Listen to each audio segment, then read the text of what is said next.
Hey guys, what we're going to be doing today is determining the height of a triangular based pyramid when all we are told is the slant length of the sides and the base lengths as well. Okay, so a few processes involved in here. I'll give you a couple of minutes, or pause me now. What you will need is a protractor and a ruler and a very sharp pencil to, and of course your calculators. So be a good idea for you to follow along with this. Pause me as you need.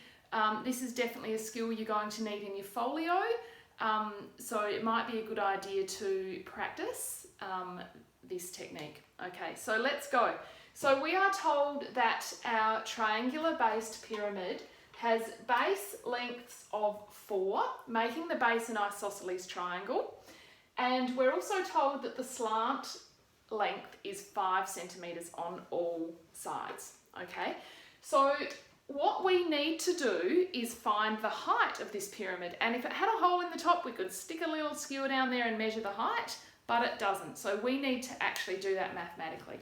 Okay, so the first thing we need to do, the height of a pyramid runs from the tip to the very centre of the base. Okay, so the first thing we need to do is find the centre of that base.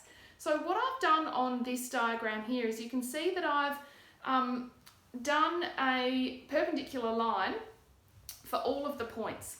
And what you should be able to see is that those diagonals all bisect each other at one particular point, but that point is not halfway, okay? It's slightly skewed.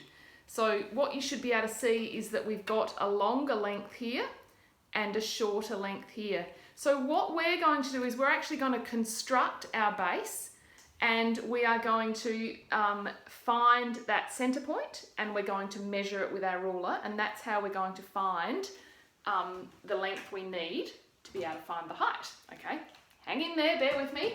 Okay, so what you need to do is you need to first be able to draw your base of your triangle. So what we are going to do is we are going to get our ruler and our protractor.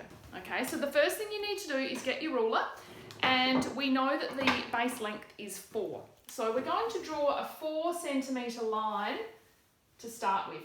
Okay, it doesn't matter where it is, in the middle of your page somewhere. Okay, from there, we are going to use our compass to measure a 60-degree angle. Okay, and the reason it's 60 degrees is because all sides are the same, so it's an equilateral triangle. 180 divided by 3 is 60, so all of the angles are going to be 60.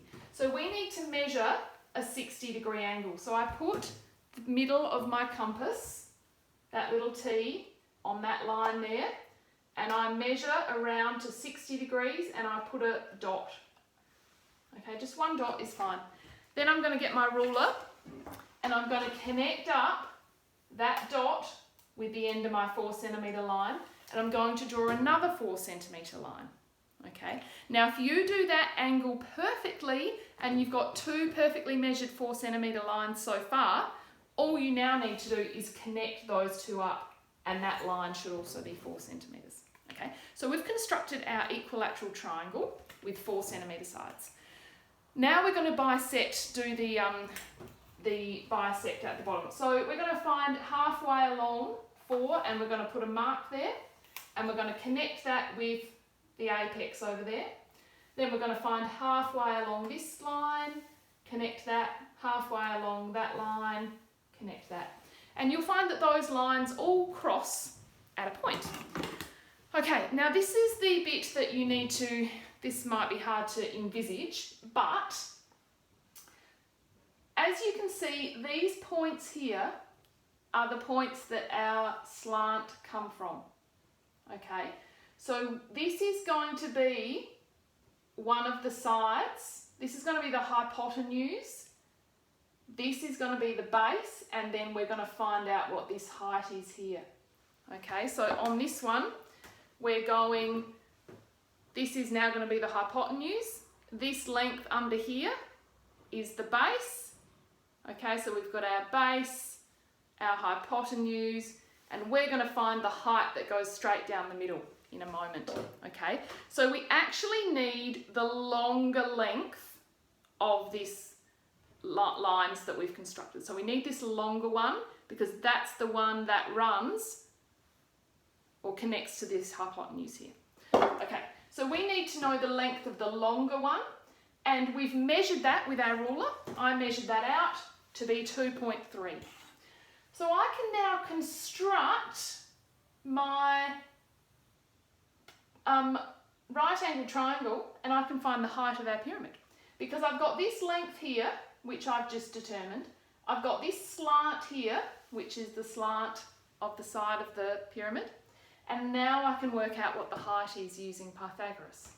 So I've got the height squared is going to be equal to the hypotenuse squared, take away the other side squared.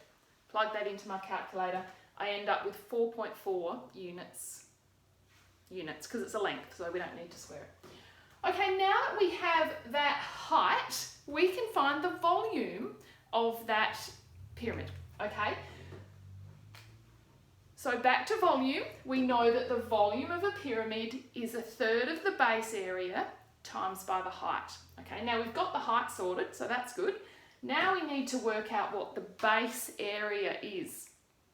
Okay, so to do that, we need to know what this full length here is.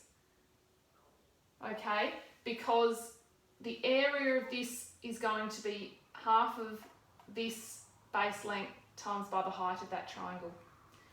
So the area of the base is 1/2 times by 3.5, because I measured that to be 3.5, which gives me an area of 6.9. So I've just found out that the area of my base is 6.9 centimetres squared.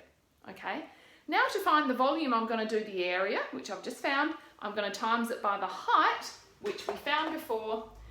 We're going to take 1/3 of that, because that's how you find the volume of a pyramid.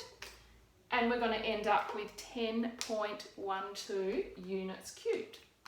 Okay, so lots of techniques there. Okay, certainly if you're going to apply this to a folio maybe, then you can certainly be talking about all the different techniques that you've used to find the volume of that pyramid when you didn't know the height. Okay, nice to see you all. Bye.